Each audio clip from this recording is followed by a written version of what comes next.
Welcome to the Shadow Mike podcast and YouTube channel, which aims to provide you with language, tools, and guidance in your journey towards personal and relational wholeness. We'll discuss topics ranging from psychology, spirituality, leadership, sexuality, and more. My name is Michael, and I'll be your guide for stimulating musings and host for insightful interviews with thought leaders, practitioners, and experts who have a thing or two to share about living an integrated and meaning-making life. Whether you're looking to deepen your connection with your interior world, overcome challenges in your relationships, or expand your psychosomatic horizons with fresh perspectives and paradigms, the Shadow Mike podcast and YouTube channel offers a safe, playful, yet challenging space for dialogue and introspection. It is all a gift, so let's go enjoy it together. Welcome back to the Shadow Mike podcast. I'm so happy you're here, that you're listening. I have so much joy in this episode because the further in I get to my authentic spirituality, the more clearly I see all the things that were just not authentically mine, that I inherited, that were part of the atmosphere of the common Christian mythology, not only on the macro scale, but also just my very unique spaces that I grew up in, and the explicit and the implicit beliefs, assumptions about how the world works, how the universe operates, and how I have to be in response. I continue just to be shocked, and I have these kind of epiphanies in myself, but then I connect with clients or readers or listeners who reflect back the same stuff. And this is just another one of them, another one of the limiting beliefs, commonly held assumptions that so many people from various Christian traditions hold. No one said it. No one said it the same way across all traditions, but for some reason there are these common beliefs that we have that tell us how the world works, that not only limit the possibilities, but prevent us from even exploring possibilities or other potentials for how to live. So I want to look at some of those today. It's this intersection of spirituality and playing it safe, trying to almost unconsciously prevent ourselves from moving towards abundance, from moving towards agency and authenticity. And there's a lot of fear, right? I mean, the common Christian myth is almost like a collection of stories meant to keep you from, venturing too far off. And if you think about that psychologically, there's good reason, right? Any fear statement you have is a statement that you developed as a defense against potential, real or perceived danger. Those are often developed when we're young.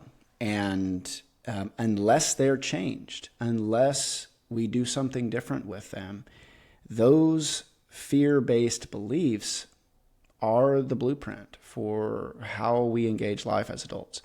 It's not enough to just get older. It's not enough to just deconstruct our faith or to leave the church.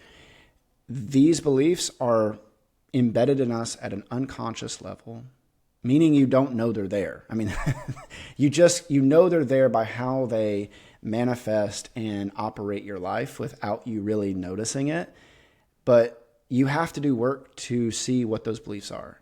You have to then release those beliefs, and you have to establish new beliefs. So that's what we're going to look at today. As we get started, I want to read a poem that if you've been with me for any amount of time, you've likely heard me read, but it's taken on even more of a robust meaning for me, and I'll share why in a second. But this is the poem Lost by David Wagner. And by the way, David Wagner wrote this in reflection of the rites of passage that he observed Native peoples in the Pacific Northwest engaging in, right? So rites of passage where children move into adulthood.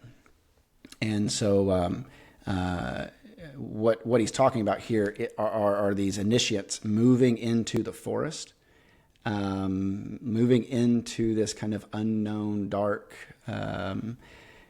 terrifying space, and having to encounter what they most fear, but also their deepest gold that they have in themselves. So just find a posture of meditation and receive this gift. Stand still. The trees ahead and bushes beside you are not lost. Wherever you are is called here, and you must treat it as a powerful stranger, must ask permission to know it and be known. The forest breathes. Listen. It answers, I have made this place around you. If you leave it, you may come back again, saying, here. No two trees are the same to raven. No two branches are the same to wren.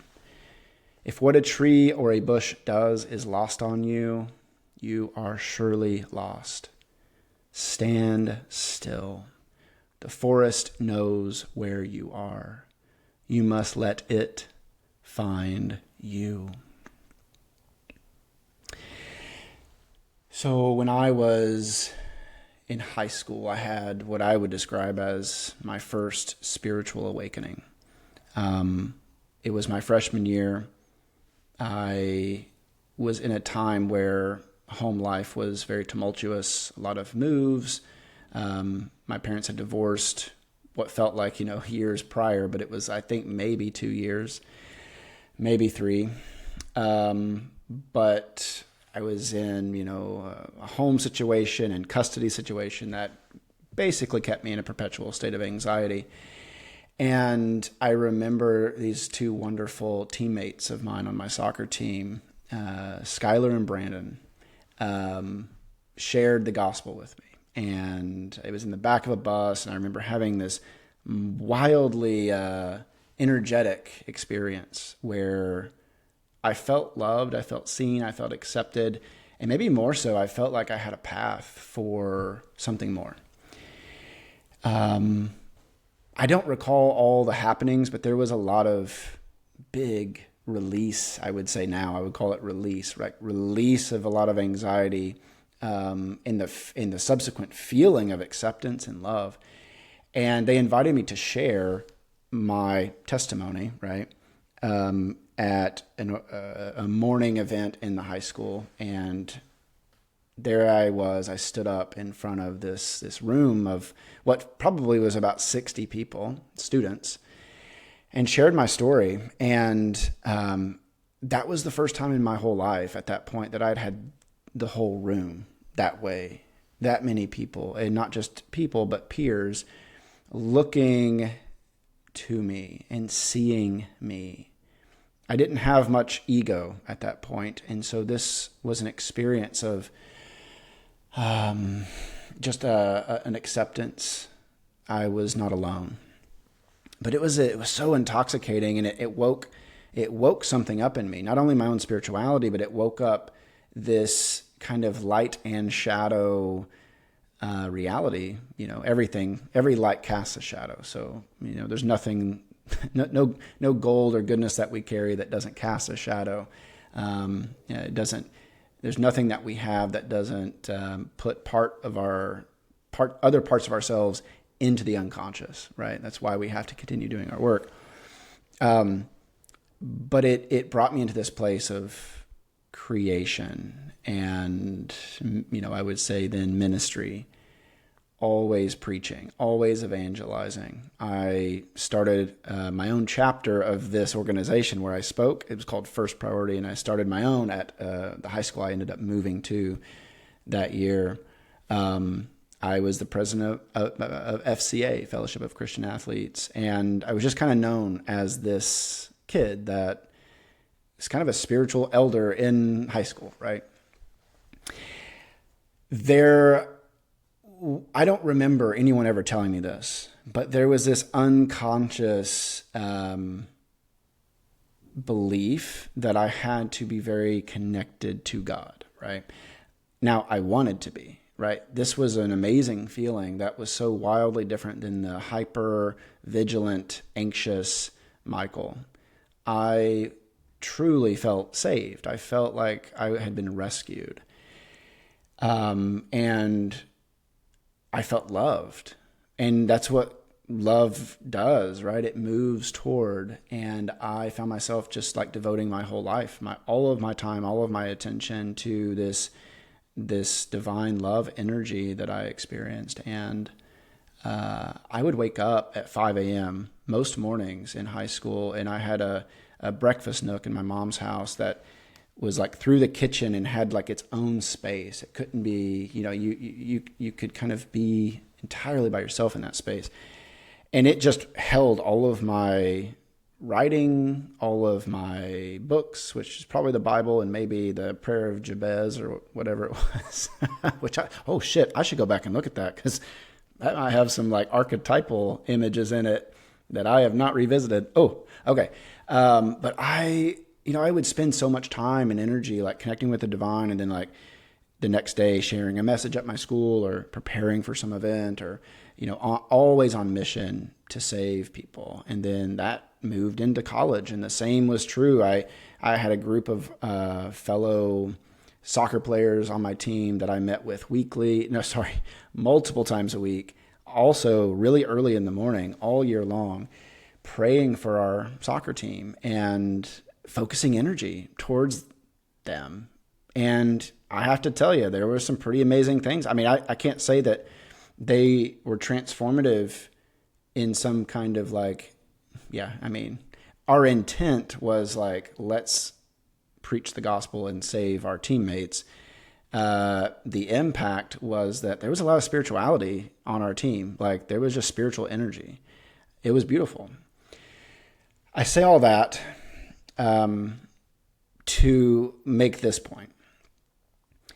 What got cultivated in me during that time was a belief that I had to be very intimately plugged into the divine in order to be effective, in order to create change, in order to experience that love ongoing.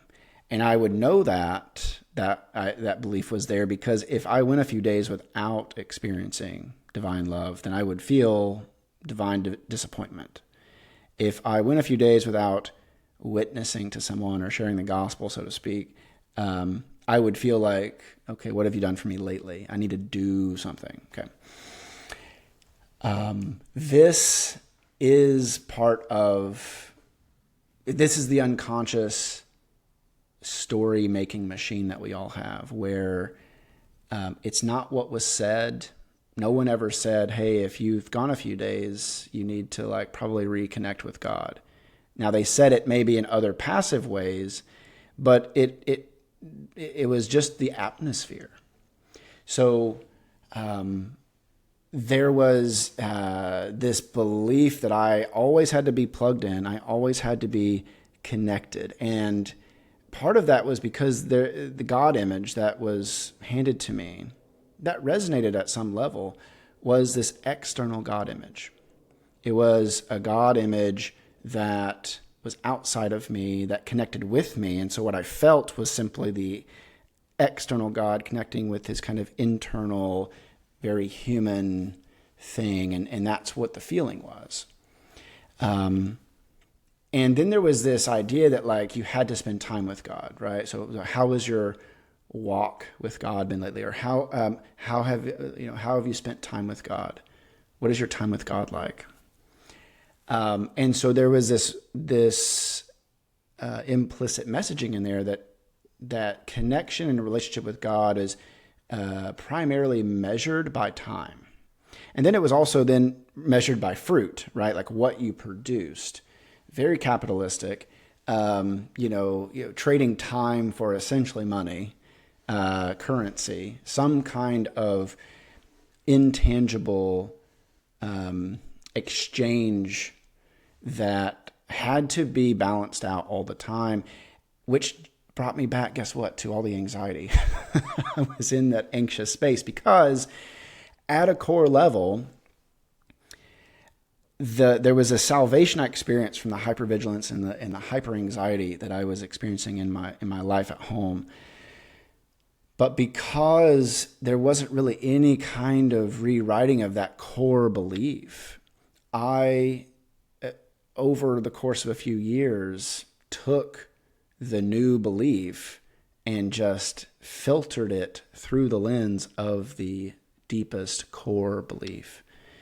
And that deepest core belief was that, like, I don't have this power. This power is not in me. I am powerless. I need some outside power to save me, to energize me, to help me to even know what it is I want to do, right?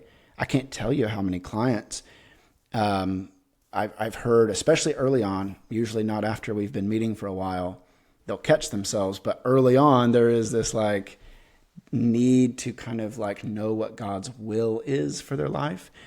They're looking for signs. They're looking for ways that, God might be speaking to them and guiding them. Now, these people are typically highly sensitive to energy. They know and intuit spirituality all around them. They are highly symbolic. They see, a hummingbird, and it's not just a hummingbird, right? These are intuitive people. But the common Christian myth has a way of essentially gaslighting you and your experience and causing you to question, right? Even if you have an indelible experience, if you tell that experience to someone who is still unconsciously engaged in the common Christian myth, they will have an energy of, do you trust it? Is that real? How do you know that was God? And so people won't share these experiences, right? Because the belief structure, the myth, says that God has to be a certain way. God shows up in a certain times. Your relationship with that God has to look a certain way. And that certain way varies from different Christian tradition to different Christian tradition. For some, it's very bibliocentered, right? It's all word and text. And for some, it's almost entirely experiential. And they both think the other is wrong. And so it's just a mess. So those two big things, an external image of God and a set belief about how you should be engaging in terms of time and in terms of production with that God image, okay? I had a massive epiphany recently where I hit kind of this crossroad, or I don't know, not a crossroads, that sounds too gentle. I hit this kind of spot where I could not resolve a tension, and it was kind of pulling me apart. As I've continued to dive into the work of Huna, as I've continued to heal and integrate massive parts of myself that didn't know existed, my world has expanded. And as it's expanded, I started to feel this like, well, how do I stay connected to divine energy while also like living it out and creating the life I want and like having all this energy from my work? When I produce all this energy, then I like feel disconnected from the divine. So I have to go back to the divine energy, and I have to spend ample amount of time, soaking in that space so that I'm recharged enough to go back out and do this work. And then I feel, I do all this work and get really excited, and suddenly I feel like depleted. So my dichotomy is almost like, my battery is entirely charged up. And then the other of the dichotomies is I am depleted. So then I go back to get charged up again, and then I'm depleted. I'm living in this polarity, and there is no ebb and flow. I'm kind of in extremes. Now, I would even say it's extremes from any kind of objective sense. You wouldn't know it's extremes. I feel like it's extremes. The range was keeping me off balance. I couldn't live my life, again, back into the anxious loop. So I was at a Huna workshop just about a weekend ago, last weekend. And I am holding this dichotomy and realized that my entire assumption about my relationship with the divine, though I had left the church, though I don't hold to the evangelical God image, it's much more expansive, yes. But I still had been approaching the divine as a rechargeable battery that did not have any source available except like in almost like an outlet sort of metaphor, right? Like I had to get plugged back in. And I'm sitting with that realization, and then it hit me that the space in my apartment, if you've seen any of my social media where I'm like sitting on the floor, kind of talking and talking about tarot and stuff like that, directly behind me is actually an outlet. And I put the center of my back up against that outlet. And I'm having this epiphany, and I realize, holy shit, I am living this out in such a way that I actually feel like I have to be physically in a location. I have to be actually plugged in, maybe not to that specific space, but in order to get recharged, I have to have this like time dedication, right? And in order to then like take that, like I have to, obviously I want to move that into reality. I want to create out of that. I want to be an agent of change and healing in the world. But because I believe that ultimate recharge has to be plugged in, it limited me so much, because I'm like, okay, I got a 3-hour span of time. I feel and believe that I'm a little bit disconnected from God right now. So what do I do with this 3-hour span of time? I've got to go get plugged in. Okay. Well, what's the definition of done? There isn't one. There's not a moment where I'm like, I'm complete. Because again, that's not built into the common Christian myth either. So I move into that space. Maybe I have a big experience and I have this kind of sense that I'm done. But oftentimes it just feels like it's wrapped up, but I'm like, is it complete? Do I feel filled up enough? The thing is I'm like a cheap electronic, or a cheap rechargeable battery. As soon as you take me off the charger, my battery starts to deplete. My energy goes down, which means that not only am I less filled up, but I'm to do anything, to engage in any way, to produce anything, right, is going to deplete that battery more. Have you ever had your phone, like, when it's getting older? I have an iPhone 11, which I think is now getting old. When the battery gets to like 30%, it starts to drop so much more rapidly than it did when it was at like 80. At least that's my perception. And perception is ultimately reality. We'll talk about that later.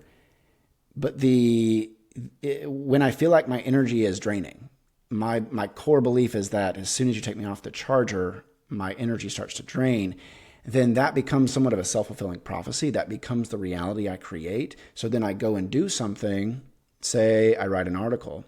Say that I don't finish that article. And now I feel frustrated because I just wasted like 20, 30, 40% of my battery on an article that I didn't even finish. Well, now my energy is draining even faster because I'm judging myself. I'm feeling like a piece of shit. Like, why did I spend all that time connecting with the divine? See that dichotomy? And so then it only gets worse and worse. And that kind of anxiety leads only to coping mechanisms. That's when I start scrolling for hours. That's when I stay up too late doing absolutely nothing. That's when I watch documentaries I don't give two shits about in order to not have to feel the dichotomy that is literally ripping me in half. Okay. Oof. So I am now moving, and it feels current, but it also feels like I'm retroactively healing myself too. But I'm moving to a different way of believing. And that is that I am not a rechargeable battery, but I am solar powered. I am powered by the elements.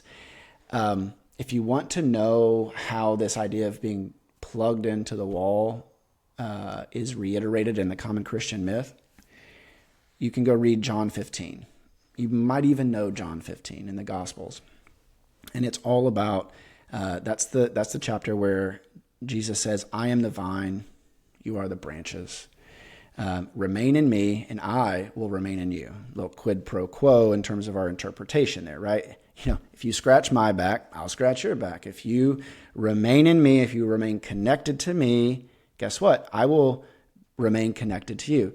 What's the implicit message there? Not what Jesus said, and not even what was written. What has been preached, what has been let out into the atmosphere in the common Christian myth. The implicit belief there is, if you don't remain in me, then I won't remain in you.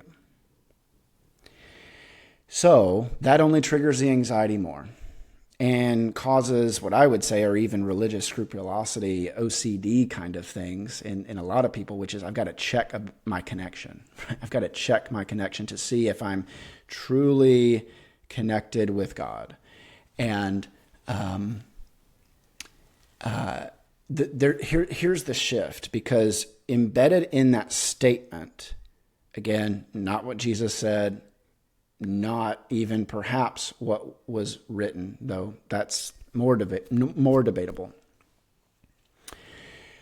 But what is problematic about that is if you start out as a branch, right?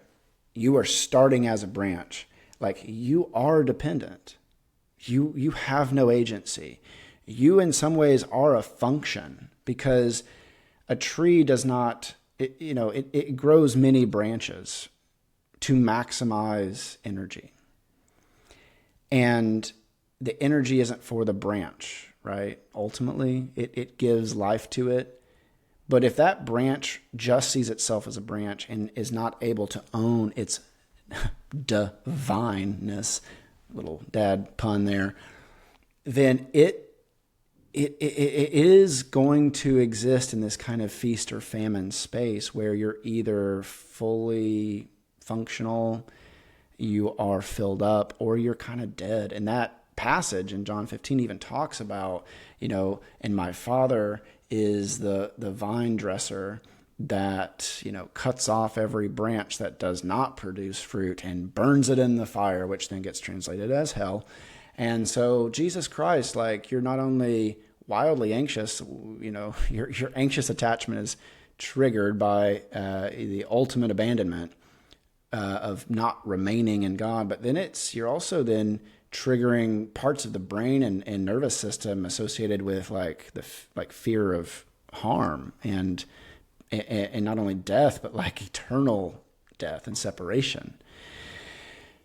So that's the kind, I bet if you're listening to this, you don't really think about hell. And if you do, hit me up, because we need to talk about that. But the idea that it's that fragile, that there's so much scarcity, so much functionality in your existence is a problem. Jesus, the way I think about Jesus, and frankly, all interpretations that are not built on a foundation of empire and power, Jesus is not something else. Jesus is you. Jesus is leading you to yourself. Jesus isn't saying, hey, follow me, as though you were always a follower and I am always your guide. Jesus is saying, become like me, become a guide like me, connected to that divine source always. Jesus' death, burial, and resurrection is not for you. It is a mirror for you to look at to find your own death, burial, and resurrection. Jesus, it literally does not matter 1 ounce that what Jesus did if you don't do it. If you don't do it in your own way, not what Jesus did. But if you don't know how to die, if you don't know how to exist in that suffering, in that in-between space, if you don't know how to be reborn, then it's really not worth anything, okay? So that one's for free. But if you can go back to the idea of the vine, and you can make that statement, read John 15, if you can stomach it, and read it as though you're Jesus. Read it from that perspective. I mean, that the lopping off the branches and throwing them into the fire, we can absolutely unpack that.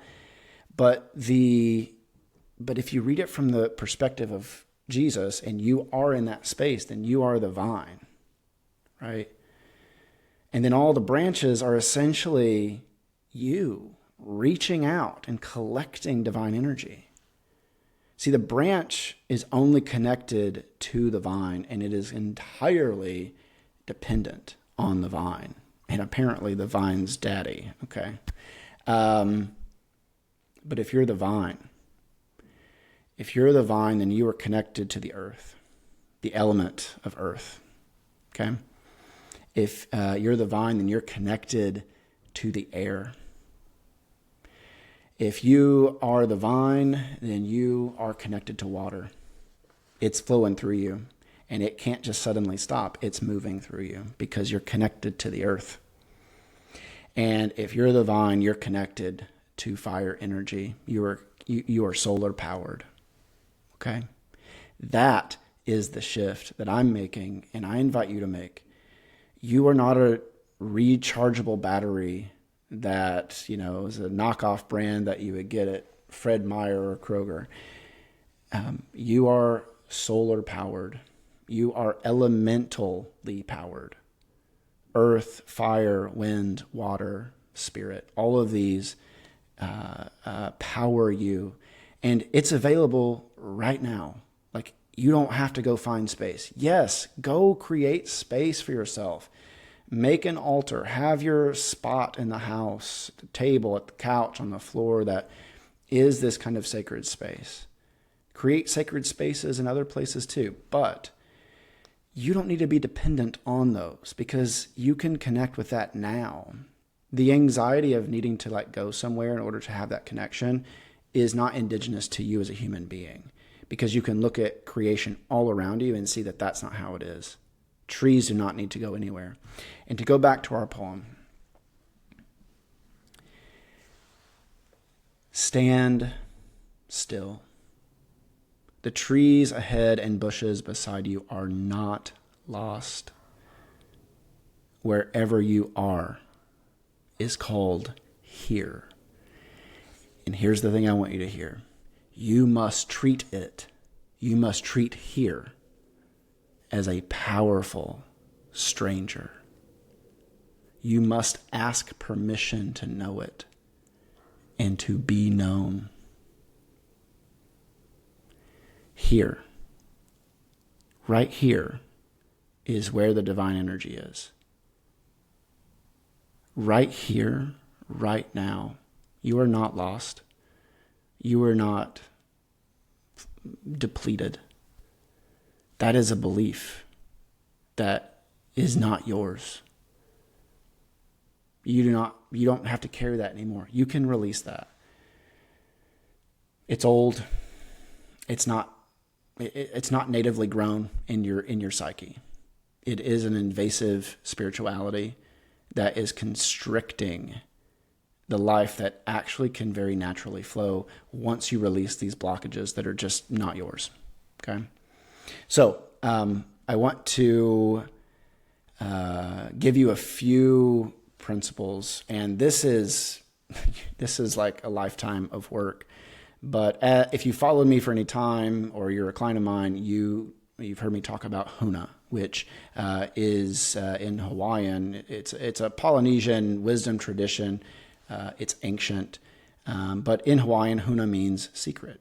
Okay, it's not a religion. It is, you can think of it as kind of a pre-Carl Jung psychological framework for wholeness, for vitality, for life.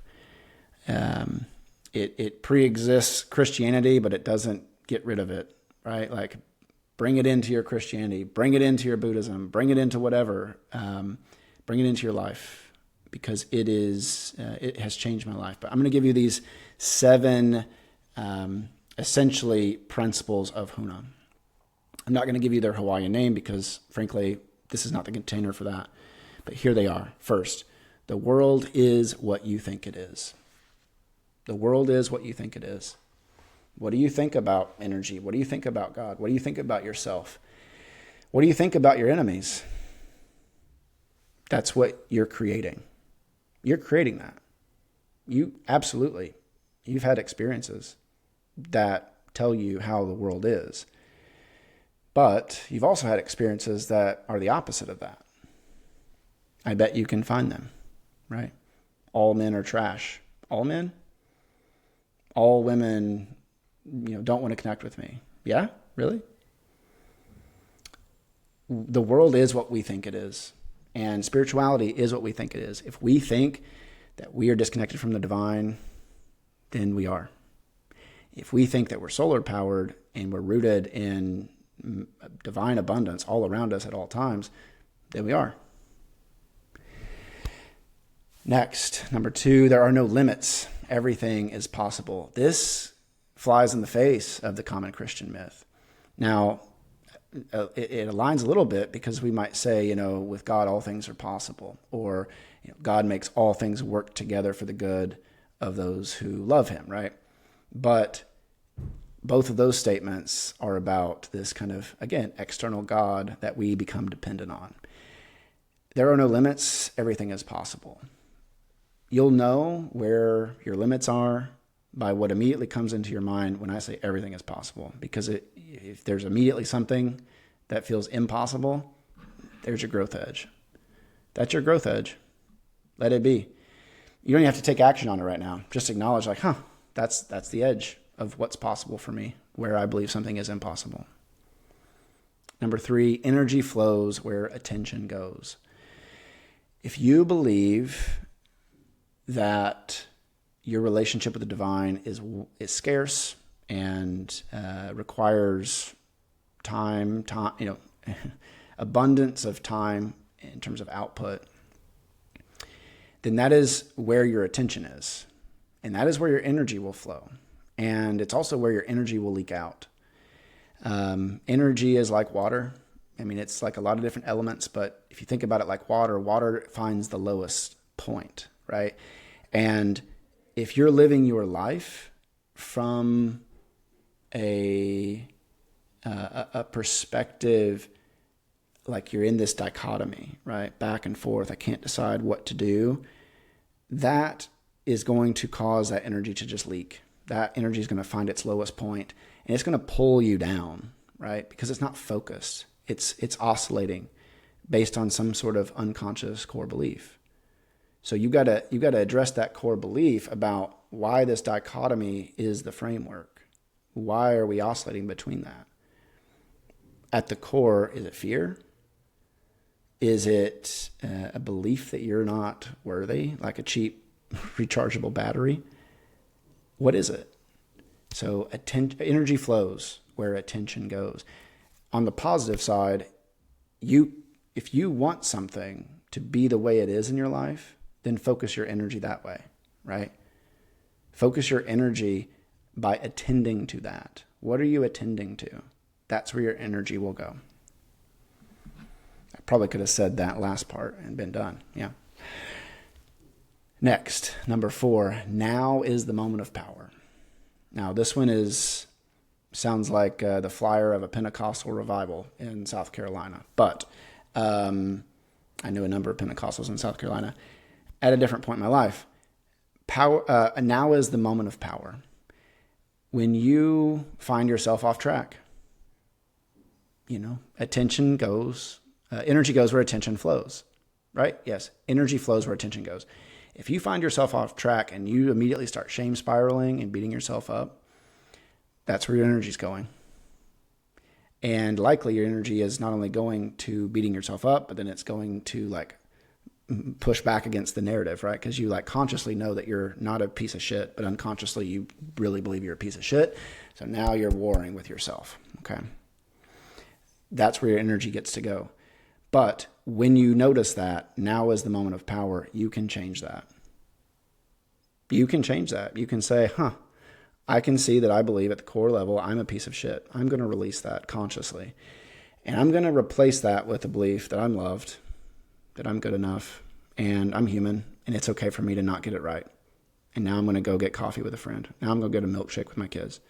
Live your life. Now is the moment of power. and you are powerful. You are not the branch. You are the vine. Jesus never said, in terms of act, like he's not saying you are the branch always. I am Beyonce always. You're not. You are also the vine. Because he also said things like,